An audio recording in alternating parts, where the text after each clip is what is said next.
7h31 em Campos, de volta com Folha no Ar, primeira edição, ao vivo aqui pela Folha FM, nosso streaming também na nossa página, Folha FM 98,3. Para você que está chegando agora, muito bom dia. Para você que está nos acompanhando desde cedo, bom dia também, seja bem-vindo, bem-vinda.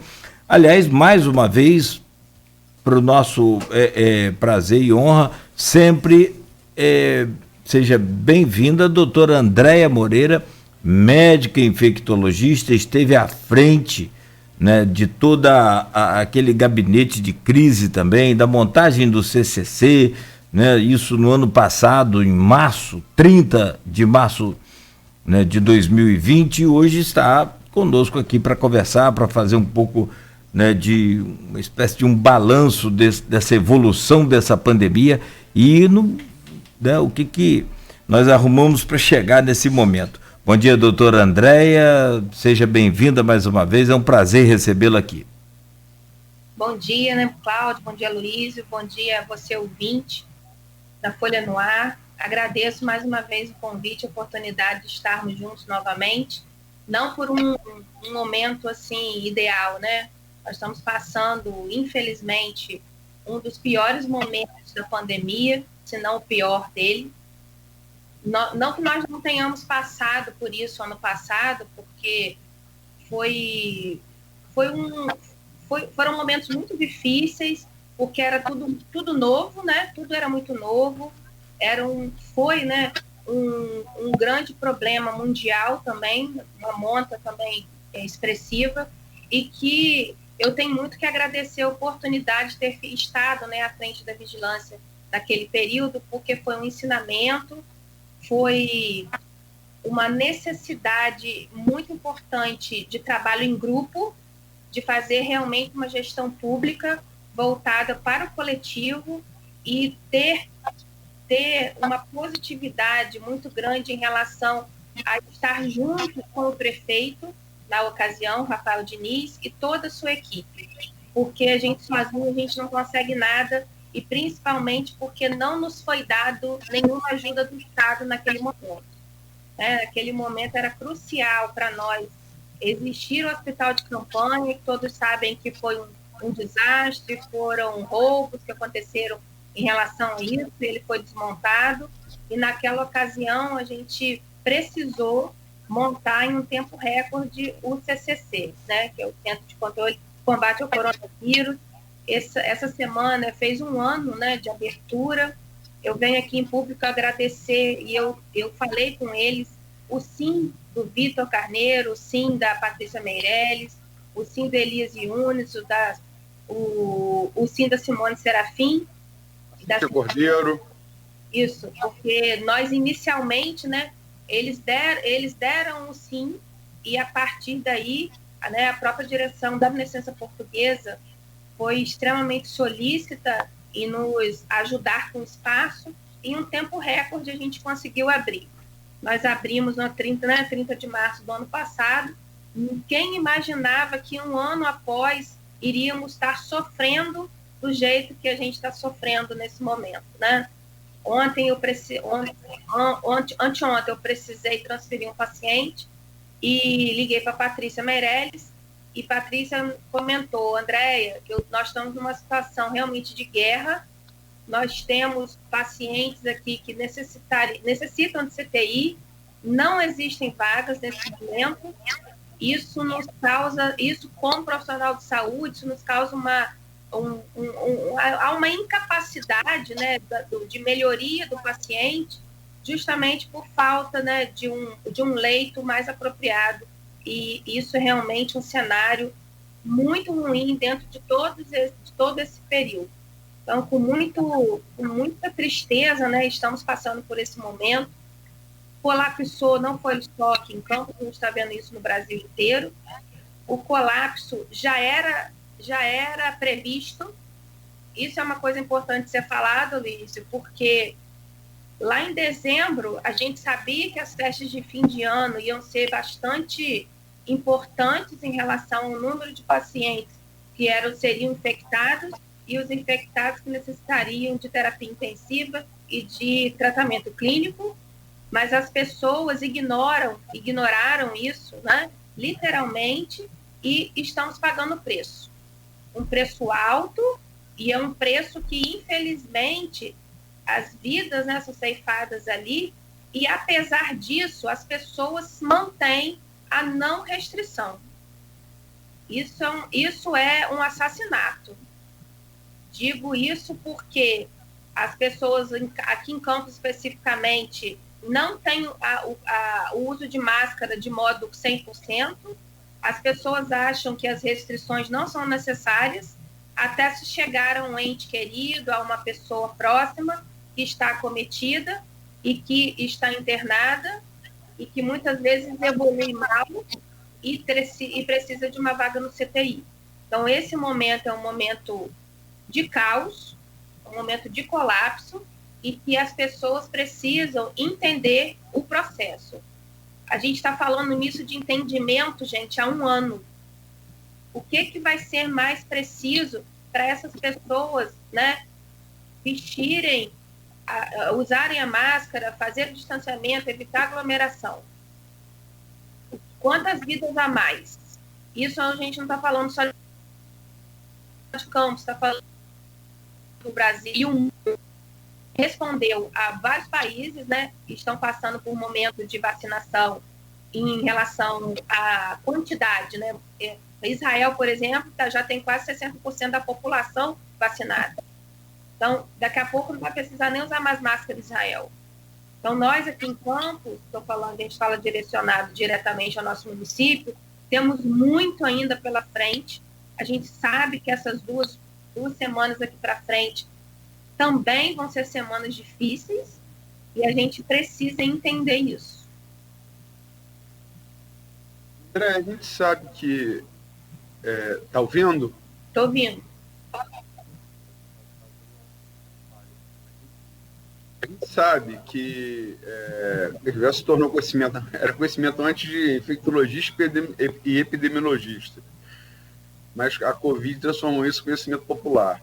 Sim. A gente sabe que toda epidemia, toda pandemia, ela tem uma curva de crescimento, ela alcança o platô e ela tem a curva de descenso. Quando você, vou repetir com as estatísticas, você está desde novembro. O último descenso que a gente teve foi de outubro para novembro do ano passado, onde passamos de 16 mortes para 13.223. Aí em dezembro a gente passou para 21 mil, janeiro 29, fevereiro 30, março 67 mil, vamos lá. A subnotificação vai dar fácil isso. Qual é a expectativa? Estou falando estatística do Brasil, mas que também tem outra coisa. Esse segundo momento da pandemia, diferente do primeiro, ele não está localizado, não. Ele é realmente nacional, né? Algumas distinções entre regiões e estados, mas ele é nacional. Está todo mundo na mesma situação de caos e colapso que você falou agora há pouco. O que você projeta para esse mês de abril? Você acha que a gente alcança o platô em abril ou a gente vai continuar em alta? Qual a sua expectativa? Tem um estudo da Fiocruz, uma análise, da Fiocruz, que na semana passada eles falaram que as próximas 3 semanas iriam ser semanas extremamente difíceis. E nós estamos na primeira semana de 3, muito difícil, e que provavelmente iríamos alcançar o platô dessas semanas para depois começar a cair. Então, justamente por conta disso, uma das coisas, lógico, o governador, né, reuniu com a equipe e da vigilância de lá e entenderam que seria necessário ocorrer um fechamento, que chamaram, infelizmente, de um feriadão, para evitar, né, que essa curva, esse platô, fosse mais à frente um pouco. Então, a gente acredita que até abril a gente vai sofrer bastante, com certeza. Os primeiros 15 dias de abril vai ser de extremo sofrimento, de pessoas em fila, pessoas morrendo, e depois isso vai cair, né? Com o lockdown no meio do caminho, a gente imagina, se for correto, é o que você falou muito bem, as pessoas precisam entender isso, e saber que o lockdown em uma semana, 5 dias, não adianta nada. Você precisa se manter por um período, pelo menos 10 a 14 dias, para você ter uma resposta, não uma resposta imediata. Né? A gente já sabe disso, é uma resposta um pouquinho mais para frente. E isso é extremamente necessário entender que as pessoas precisam se isolar, as pessoas não podem aglomerar e não tem como fazer um lockdown restritivo. Eu vou abrir tal setor, eu vou deixar o outro fechado. Isso não, a gente tem que fazer o completo. E da outra vez, no outro governo, a gente chegou a fazer um lockdown e a gente chegou no início a alcançar 70%, né? Com pessoas dentro de casa, o trânsito diminuído, mas logo a alguns dias isso já caiu para 50%. Depois foi para 40%. Perdão, André, isso foi em maio e junho do ano passado, correto? Isso, correto. Então, você vê que a população não cooperou. O pouco que eles cooperaram já teve uma sinalização muito positiva nos leitos. Então, há uma necessidade, né, extrema, neste momento, de ficarem em casa, de não se aglomerarem, de não pegar transporte coletivo. Então, isso sim, abril a primeira quinzena vai ser difícil, muito difícil, e é o que a gente está vendo agora, esse reflexo das festas de fim de ano, e a gente já vinha, né, Luiz, conversando sobre uma piora desde as eleições. Então, a eleição... Conversamos sobre isso, sim. A eleição foi muito ruim, depois, né, houve uma queda, depois em dezembro teve festas de fim de ano, aumentou um pouco, depois diminuiu e logo depois o carnaval. E mesmo sem ter festa de carnaval. Né? Então, mais uma vez, não culpa o governo em si, não tem culpa a prefeitura em relação a isso, mas a população. E uma coisa interessante que você está falando em relação a jovem. O jovem está tendo uma quantidade, né, maior de infecção, de quadros mais graves, mas o jovem foi um dos que não respeitou o isolamento.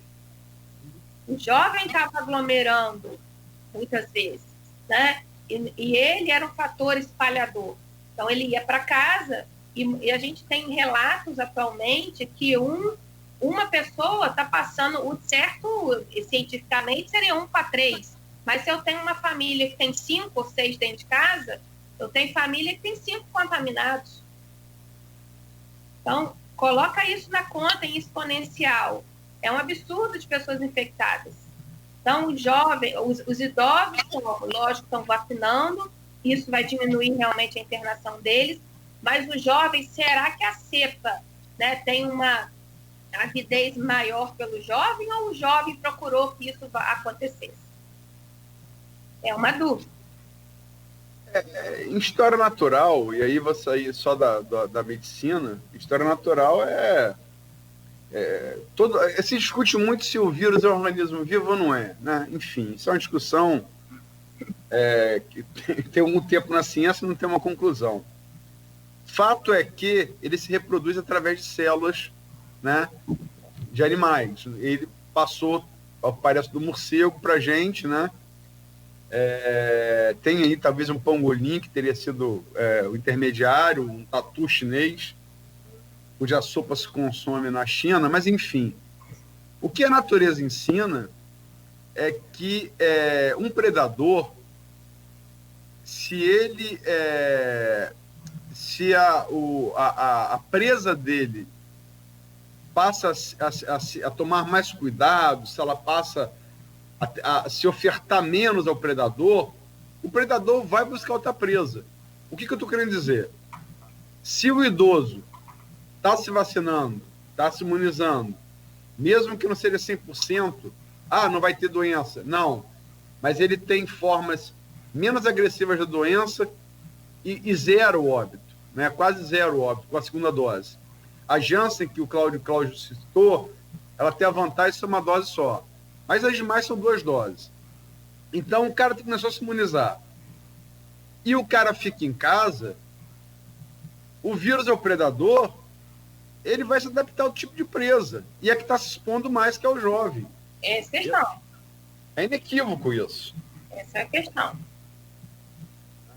E a gente está vendo agora a cepa, né, essa variante está se comportando de um modo diferente em expressividade clínica. Né? A gente está vendo que um paciente de meia idade, o jovem, ele tem uma evolução de 2, 3 dias absurda em relação à piora clínica e radiológica. Você está com 10%, 15%, até 25% de pulmão acometido. Em 3 dias, eu já vi paciente com 80% de comprometimento. Não foi um, nem dois, não, foram vários. Então, há uma dependência de O2, né, de suplementação de oxigênio, importante, e todos têm que ficar atentos em relação às ilhas, né, de oxigênio dos hospitais, para não acontecer o que aconteceu em Manaus, que aquilo foi uma coisa drástica, e que erro de logística, eu não vou entrar na questão, mas assim, a gente precisa entender que é um paciente diferenciado do que anteriormente. E nós casamos com o paciente com Covid, literalmente. Esse paciente não é visto uma vez só, ele tem que fazer exames, ele tem que retornar, ele tem que entender que isso é importante, porque existem exames específicos que a gente outros remédios ou não, e isso a gente não vai fazer com ele dentro de casa, ele tem que nos retornar nós. E isso, né, acaba insuflando também o sistema, né, de atendimento, mas é necessário para evitar, né, a maior gravidade nesses pacientes. André, tem aqui perguntas relativas ao primeiro bloco, no grupo de... Tem perguntas aqui também no streaming, dos comentários do streaming aqui, mas tem perguntas também aqui no grupo de WhatsApp do programa do blog. Uhum. A Silvana Venâncio, jornalista, pergunta aqui a você, doutora Andréia, e relativa ao primeiro tema do bloco, ao tema desse primeiro bloco. Doutora Andréia, a senhora faria diferente do que o novo chefe está fazendo para combater a pandemia? Se refere ao Charbel Cury, né? Uhum. Na sua opinião, quais os erros, se tiverem, nessa nova gestão e os acertos mediante o enfrentamento da Covid-19 na região? Posso falar? Lógico, deve. Nós passamos a transição, nós fizemos a transição, melhor falando, para a equipe, né, atual e o Charbel à frente de modo muito tranquilo ano passado. Nós tínhamos dificuldade, assim como o Charbel tem dificuldades, tá? Não estou aqui para apontar erros e acertos, porque cada gestor tem um modo de trabalhar, cada gestor, né, tem um feeling relacionado à parte técnica, à parte de equipe.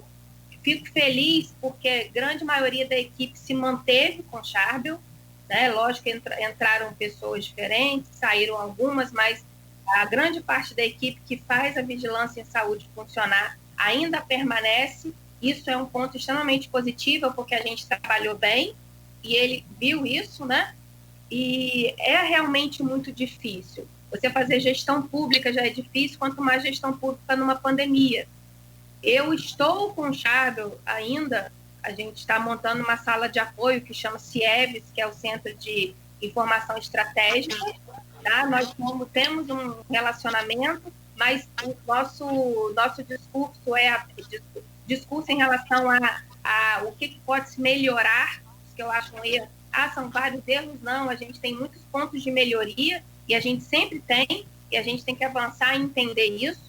E um ponto relacionado à vacinação é um ponto que Charbel realmente, ele mesmo falou que não estava bom, não estava adequado, e ele veio a público, ele foi em entrevista até ao vivo e falou isso. Então, nós trabalhamos em conjunto, eu prefiro que vocês entendam dessa forma, em prol do coletivo, em prol da saúde pública.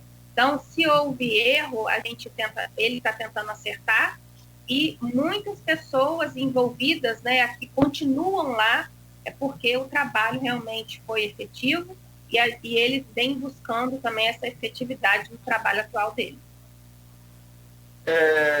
Você e o Charbel são colegas, né? Vocês são contemporâneos de faculdade? A Luísa, eu não vou... Você não fez vou no Rio. Você fez no Rio. Não, mas eu fui uma das professoras dele. Foi professora dele? Sim. Foi bom aluno? Sempre foi.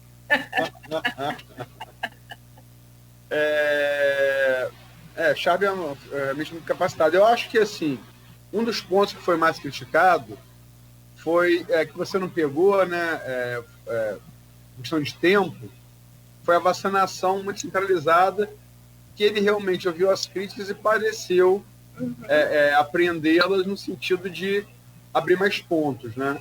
Sim. Você acha que isso foi, assim, a principal crítica e ele respondeu bem a essa crítica? Respondeu. Assim, o problema maior não foi nem culpa dele, foi relacionado ao número de doses que o município recebeu.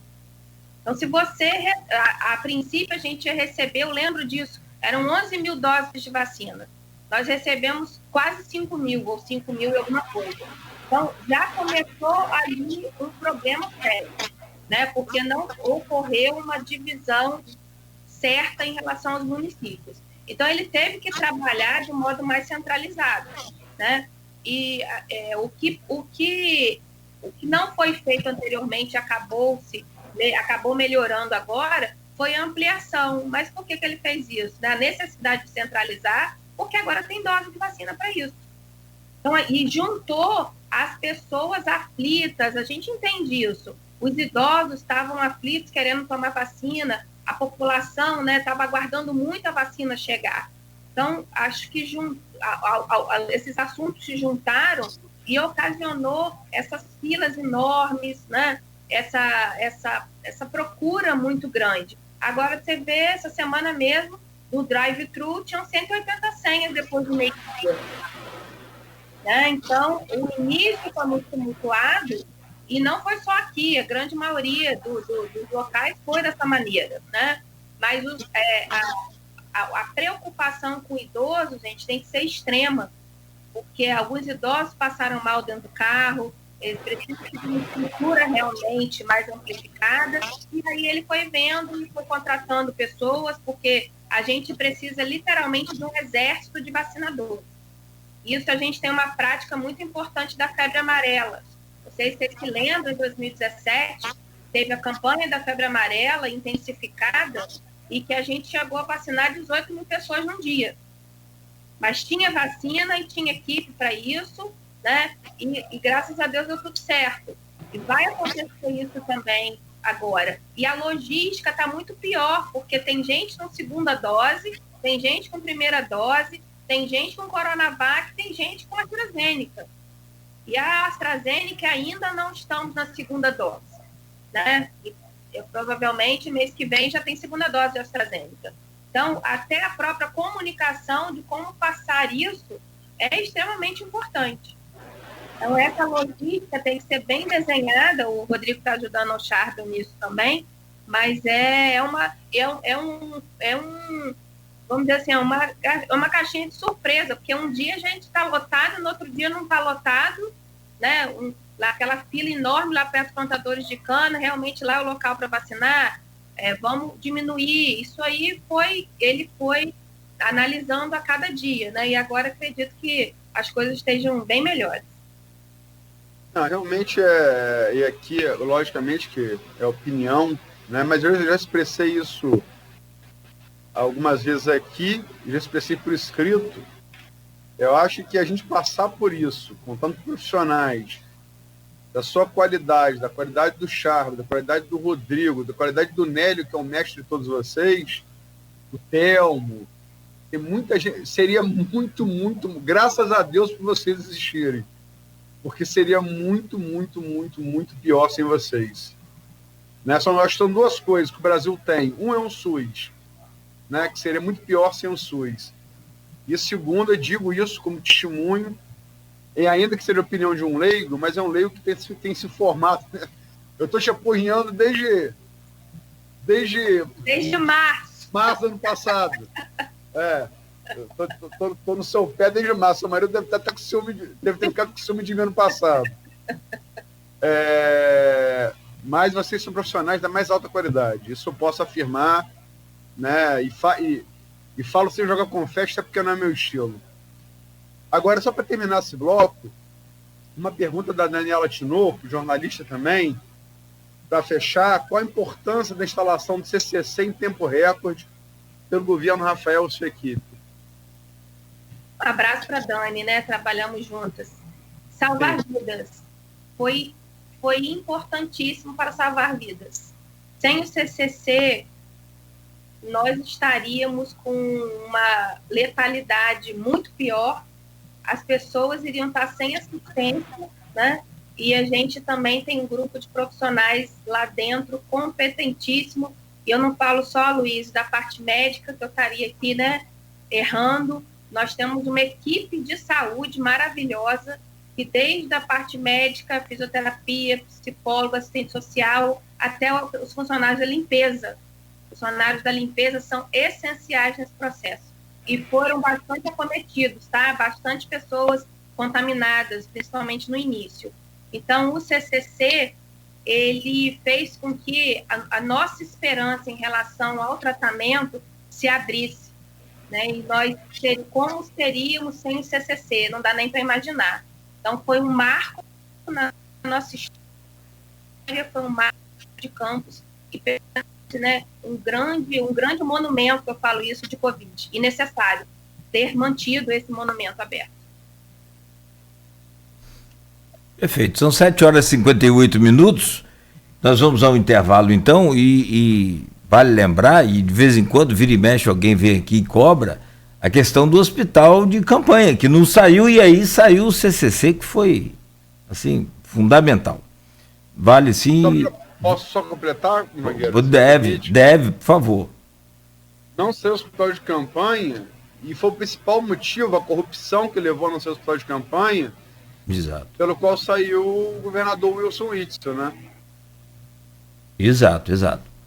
E que causou esse transtorno todo, mas graças a Deus, e né, pego aí as suas palavras, graças a Deus por essa equipe aí, que a gente não vai citar nomes, mas falando com a doutora Andréia, extensivo a todos eles, existem vocês. Muito bom. Bom, nós vamos ao intervalo comercial. Ainda hoje a gente fala sobre o Brasil como um novo epicentro mundial da doença, essas novas variantes, e mais tarde a gente fala sobre a questão da vacinação também. Um rápido intervalo, oferecimento dos laboratórios Plínio Bacelar, Clínica Proteus e Dedumas Baterias. Voltamos em instantes. Mensagem